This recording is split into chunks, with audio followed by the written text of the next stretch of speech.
సాయిరాం. సమర్థ సద్గురు సాయినాథ్ మహారాజ్ కి జై. ముందుగా మన సాయి కుటుంబ సభ్యులందరికీ నమస్కారం అండి. అందరూ కూడా సుఖంగా, సంతోషంగా, ఆరోగ్యంగా బాగుండాలని మనస్ఫూర్తిగా కోరుకుంటూ ఈ రోజు వీడియో మొదలు పెడుతున్నాను. ఇక ఈ రోజు వీడియోలో బాబా గారు ఏం చెప్పబోతున్నారు అంటే, తల్లి నువ్వు ఎంత ప్రయత్నం చేసినా కర్మఫలం నుండి తప్పించుకోలేవు, కాబట్టి నేను చెప్పింది చేసి చూడు అని బాబా గారు ఒక చక్కటి సందేశాన్ని ఈ రోజు మన కోసం అందిస్తున్నారండి. ప్రతి మనిషి జీవితంలో కష్టాలనేవి ఉంటాయి, కానీ అవి శాశ్వతంగా ఉండిపోవు. ఎప్పుడైతే కర్మఫలం అనేది పెరుగుతూ పోతుందో అప్పుడు కష్టాలనేవి కూడా పెరుగుతూ పోతాయి. కాబట్టి వాటి నుండి మనం ఎలా తప్పించుకోవాలో బాబా గారు మనకు ఒక చక్కటి సందేశాన్ని చిన్న కథ రూపంలో అందిస్తున్నారండి. ఇప్పుడు ఈ కథ ఎవరైతే పూర్తిగా వినగలుగుతారో వారి జీవితంలో కూడా కర్మఫలం నుండి అనుభవిస్తున్న కష్టాలు ఏవైతే ఉంటాయో వాటి నుండి తప్పించుకునే మార్గం అయితే మనకు కనబడుతుంది. అది బాబా గారు మనకు కల్పిస్తారు. మరి వెంటనే ఆ కథని తెలుసుకుందాం. ఒక గ్రామంలో పండిత పుత్రులైన సోమనాథుడు, విశ్వనాథుడు ఇద్దరు అన్నదమ్ములు ఉండేవారు. తమ్ముడు సోమనాథుడు చాలా తెలివైనవాడు, రకరకాల వ్యాపారాలు కూడా చేస్తూ ఉండేవాడు. విశ్వనాథుడు మాత్రం అంత తెలివైనవాడు కాదు, కానీ విద్యావంతుడు, నెమ్మదస్తుడు. ఆ దేశానికి రాజైన మహేంద్రుడు అన్నదమ్ములిద్దరిని ఒక రోజు తన వద్దకు పిలిపించుకుంటాడు. మీ నాన్నగారు బ్రతికి ఉన్నంత కాలం పేద ప్రజలకు ఎంతో సేవ చేశాడు, ఎంతో మందిని విద్యావంతులుగా తీర్చిదిద్దాడు. నిజానికి మీరు ఈ రాజ్యంలో ఉండటం నా ప్రజలు చేసుకున్న అదృష్టం. మీ ప్రాంతం నుండి వచ్చిన వారు మీ తండ్రి గారి గురించి ఎంతో గొప్పగా చెప్పారు. ఆయన బ్రతికి ఉన్నప్పుడు నేను ఆయనని కలుసుకోలేకపోయాను, అది మా దురదృష్టం. మీ నాన్నగారి తర్వాత ఆ ప్రాంత ప్రజలను వివేకవంతులుగా తీర్చిదిద్దే బాధ్యత ఎవరు తీసుకున్నారు అని మహారాజు అడగగా అప్పుడు సోమనాథుడు ఇలా అంటాడు, మహారాజా, ఆ బాధ్యత మా అన్నగారు స్వీకరించారు. ఆయన మా గ్రామంలోనే ఎంతో మందికి విద్యా బుద్ధులు నేర్పుతున్నారు. ఆయనకు సంసార జీవితం మీద కూడా ఆసక్తి లేదు, అందుకే తన వివాహం చేసుకోకుండా అలానే ఉండిపోయారు అని తమ్ముడు చెప్పగా అప్పుడు మహారాజు ఇలా అంటాడు, ప్రజలకు సేవ చేయడానికి మీరు వివాహం చేసుకోవడానికి ఎటువంటి సంబంధము లేదు కదా, మీరు ఎందుకు వివాహం చేసుకోలేదు అని అడగగా అప్పుడు విశ్వనాథుడు ఇలా అంటాడు, మహారాజా, నేను విద్యాభ్యాసం కోసం నందగిరి ప్రాంతానికి వెళ్ళినప్పుడు అక్కడ ఒక కన్యను చూశాను. ఆమె మీద మనసు పడ్డాను. ఆమెనే వివాహం చేసుకోవాలని నిశ్చయించుకున్నాను. ఆమె కూడా నాతో పెళ్లికి సిద్ధం ఉంది. ఆ సమయంలో మా నాన్నగారు మా ఇద్దరి వివాహాన్ని నిరాకరించారు. ఇంతలో మా నాన్నగారు శివైక్యం పొందారు. ఈ విషయం ఆమెతో చెబుదామని తెగ ప్రయత్నం చేశాను, కానీ ఆమెకు ఇంతలో ఇంకొకరితో వివాహం నిశ్చయమైనది అని తెలిసింది. ఇక ఆ రోజు నుండి వివాహం చేసుకోవాలి అన్న ఆలోచన నాకు రాలేదు అని విశ్వనాథుడు చెప్పగా మహారాజు సోమనాథుడితో ఇలా అంటాడు, మరి నీ పరిస్థితి ఏమిటి సోమనాథుడు? మహారాజా, నేను వివాహం చేసుకున్నాను. నాకు 3 పిల్లలు కూడా ఉన్నారు. సరే, అసలు మిమ్మల్ని ఇక్కడికి పిలిపించడానికి కారణం ఏమిటో చెబుతాను వినండి. మీ నాన్నగారు చేసిన సేవలను గుర్తించి మీ గ్రామానికి ఆయన పేరుతో నామకరణం చేయడం కాకుండా ఆ గ్రామం మొత్తం మీకే అప్పగిస్తున్నాను. అంతేకాకుండా ఆ పరిసర ప్రాంతాలలో ఉన్న ప్రభుత్వ సంపదైన కొన్ని ఎకరాల పొలాన్ని మీకు ఉచితంగా ఇస్తున్నాను. అవి పూర్తిగా మీ అన్నదమ్ములకే సొంతం అని చెప్పగా ఆ మాటలు విన్న సోమనాథుడు, విశ్వనాథుడు సంతోషంగా తిరిగి తమ గ్రామానికి వస్తారు. సోమనాథుడు రాజుగారు ఇచ్చిన పొలాన్ని సాగు చేయడం మొదలు పెడతాడు. ఇక విశ్వనాథుడు ఎప్పటిలాగే అక్కడున్న గిరిజన ప్రజలకు, అడవిలో నివసించే కోయజాతి పిల్లలకు విద్యాదానం చేస్తూ ఉంటాడు. ఇలా ఉండగా కొంతమంది గిరిజన ప్రజలు విశ్వనాథుడి దగ్గరకు వచ్చి, బాబు, తమరి తమ్ముడు గారు మా ప్రాంతంలోని పొలాలు ఆక్రమించి సాగు చేస్తున్నారు బాబు, ఇదేమిటి అని అడగకపోతే మమ్మల్ని తన్ని పంపించారు బాబు, మీరైనా అతనికి సర్ది చెబుతారేమోనని మీ దాకా వచ్చాము బాబు. అవునా?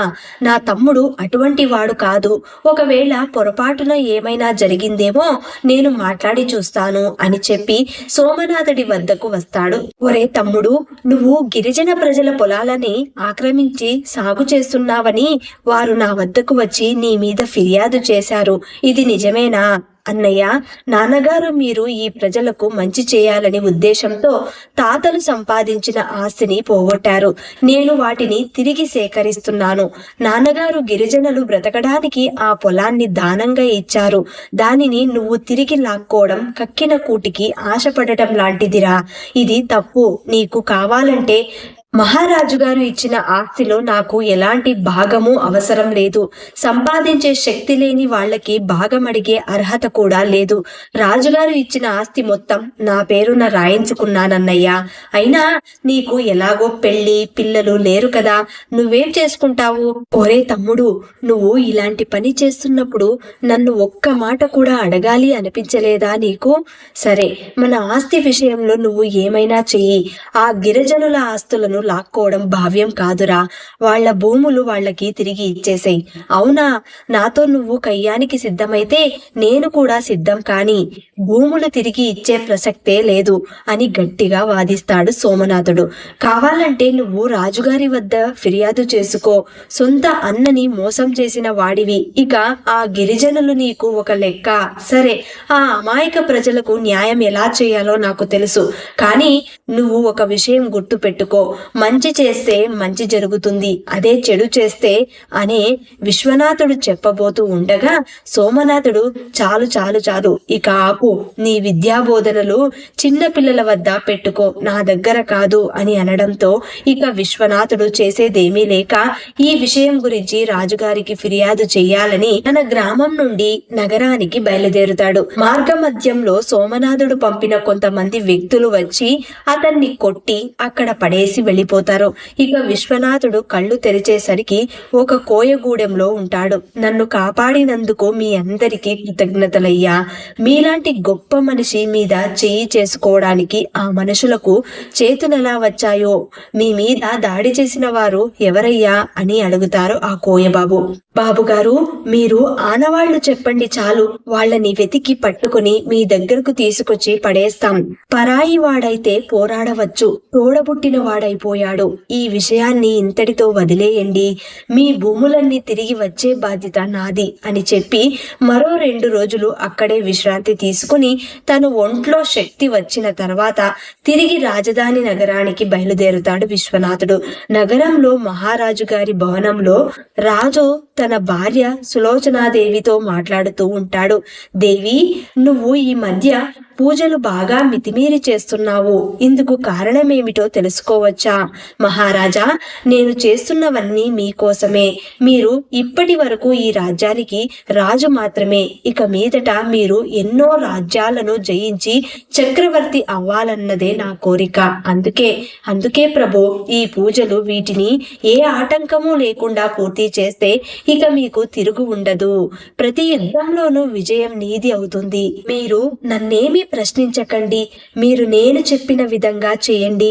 మహారాణి, ఇప్పుడు మనకున్న రాజ్యాన్ని ప్రశాంతంగా పరిపాలించుకుంది చక్రవర్తి అవ్వాలని కోరిక నాకు అసలు లేదు.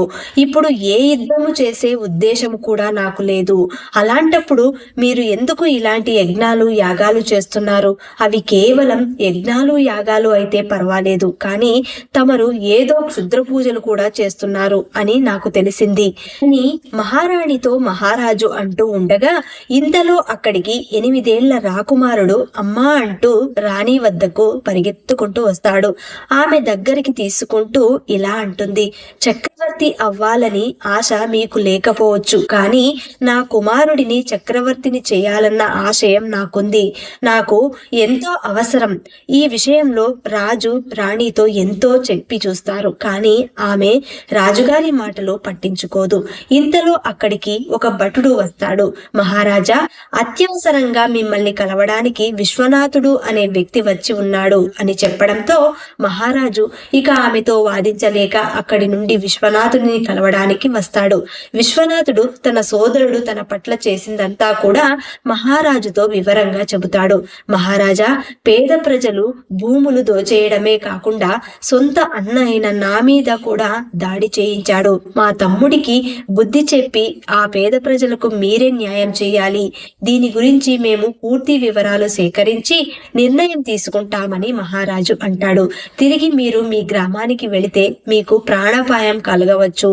కాబట్టి ఈ సమస్య పరిష్కారం అయ్యేంత వరకు మీరు ఇక్కడే ఉండండి. ఎవరక్కడ అని పిలవగానే ఒక భటుడు పరిగెత్తుకుంటూ వచ్చి అక్కడ నిలబడతాడు. ఈయన మన అతిథి, ఇక్కడే ఉండడానికి తగిన ఏర్పాట్లు చూడండి అని చెప్పి మహారాజు తిరిగి మహారాణి వద్దకు వస్తాడు.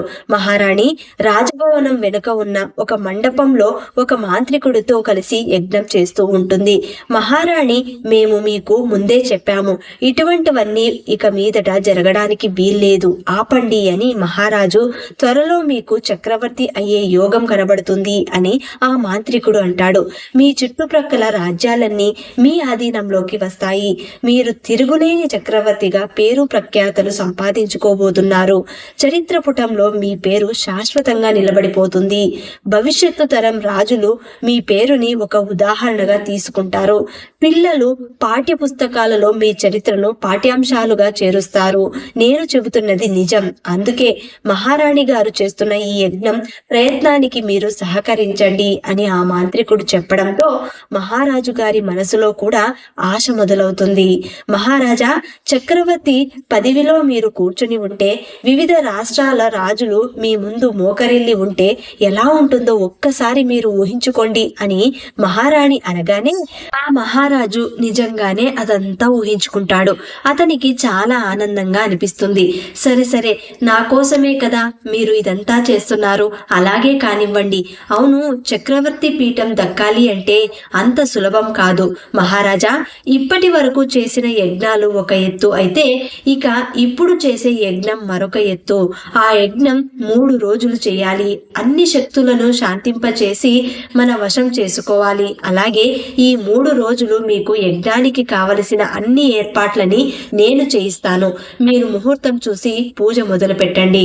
మొదటి రోజు ఒకసారి జంతువును దాని మాంసంతో అమ్మవారికి నైవేద్యం పెట్టాలి. రెండవ రోజు ఒక క్రూర మృగాన్ని చంపి అమ్మవారికి నైవేద్యంగా పెట్టాలి. ఇక 3వ రోజు, ఇది చాలా ముఖ్యమైన రోజు. ఆ రోజు నరబలి ఇవ్వాలి. అది కూడా ఒక ఉత్తముడైన వ్యక్తి మాంసంతో అమ్మవారికి నైవేద్యం పెట్టాలి. ఎటువంటి దుర అలవాట్లు లేని ఎంతో సౌమ్యుడైన వ్యక్తిని మాత్రమే చంపాలి. అప్పుడు అమ్మవారి కరుణ వల్ల అన్ని శక్తులు మన వశమవుతాయి. మీరు తలపెట్టిన ఏ యుద్ధమైనా అందులో మీరు విజయం సాధిస్తారు. అప్పుడు మహారాజు ఇలా అంటాడు, ఒక సాధు జంతువుని, ఒక మృగాన్ని బలి ఇవ్వడం అంత పెద్ద కష్టమేమీ కాదు. కానీ 3వ రోజు నరబలి అంటేనే ఆలోచిస్తున్నా. పైగా మీరు ఇప్పుడు చెప్పినటువంటి వ్యక్తి మనకు ఇప్పుడు ఎక్కడ దొరుకుతాడో? ఇలా బలిస్తామంటే ఎవరు మాత్రం ఒప్పుకుంటారు చెప్పండి అని రాజు ఆలోచనలో పడతాడు. ఇంతలో అతనికి విశ్వనాథుడు గుర్తుకొస్తాడు. నాకు నరబలికి యోగ్యుడైన వ్యక్తి దొరికాడు. అతను ఇప్పుడు మన భవనంలోనే ఉన్నాడు. కానీ అతన్ని మాయ చేసి బలివ్వడం ఎలా? మహారాజా, అతను మీరు మరో 3 రోజులు ఇక్కడే ఉండేలా చేయండి. మనకు యజ్ఞంలో సహాయం చేయమని అతనితో చెప్పండి. ఇక మీరు అతనికి ఏదో ఒక పని చెప్పి వంటగదిలోకి వచ్చేలాగా చేయండి. వంటవాడు అతన్ని చంపేసి నైవేద్యం సిద్ధం చేస్తాడు అని చెబుతోంది మహారాణి. దానికి మహారాజు కూడా సరే అని అంటాడు. మర్నాడు మాంత్రికుడు క్షుద్ర పూజ మొదలు పెడతాడు. రాజు విశ్వనాథుడి దగ్గరకు వెళతాడు. మీరు చెప్పిన విషయం గురించి నేను నా మనుషులను పంపించాను. వారు మరో 2 రోజుల్లో వివరాలన్నీ సేకరిస్తారు. తరువాత రోజు మనం వెళ్ళి ఆ విషయాన్ని పరిష్కరిద్దాం. కనుక మీరు మరో 3 రోజులు ఇక్కడే ఉండవలసి ఉంటుంది. రాజు మనసులో ఉన్న కుట్ర తెలియని విశ్వనాథుడు అమాయకంగా ఇలా అంటాడు, అలాగే మహారాజా, ఆ పేద ప్రజల యొక్క కష్టం తీరిపోతే ఇంకేం కావాలి చెప్పు. మీరు చెప్పినట్టుగానే మరో 3 రోజులు ఇక్కడే ఉండిపోతాను. మాంత్రికుడు మొదటి రోజు, రెండో రోజు క్షుద్ర పూజలు ముగిస్తాడు. 3వ రోజు క్షుద్ర పూజలు మొదలు పెడతాడు. ఇక ఇటు ప్రక్కన సులోచనాదేవి తన వంటవాడిని పిలిచి ఇలా చెబుతుంది, చూడు, మరో గంట వ్యవధిలో నీ వంటగదిలోకి ఎవరు వస్తారో వారిని చంపి నువ్వు నైవేద్యం సిద్ధం చెయ్యి. అలాగేనమ్మా, మీరు చెప్పినట్టే చేస్తాను అని చెప్పి మహారాణి రాజు వద్దకు వెళుతుంది. మహారాజా, నేనంతా సిద్ధం చేశాను. మీరు చెప్పిన ఆ వ్యక్తిని వంటగదిలోకి పంపించండి పంపించండి చాలు, ఇక అంతా వంటవాడు చూసుకుంటాడు అని చెప్పడంతో మహారాజు విశ్వనాథుణ్ణి తన వద్దకు పిలిపించుకుని అతనితో ఇలా అంటాడు, మీకు వాస్తుశాస్త్రం కూడా బాగా తెలుసు అని మా వాళ్ళు చెప్పారు.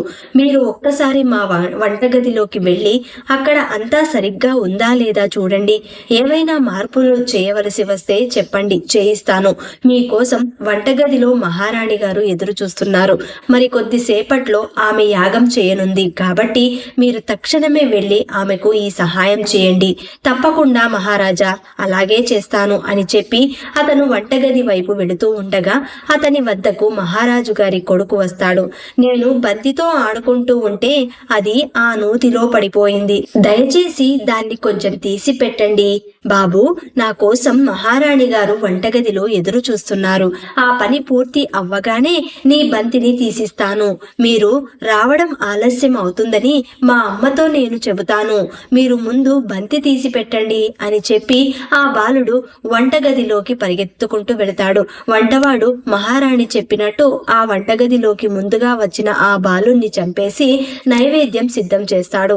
విశ్వనాథుడు నూతిలో పడ్డ బంతిని బయటికి తీసి బాబు కోసం భవనం మొత్తం వెతుకుతాడు.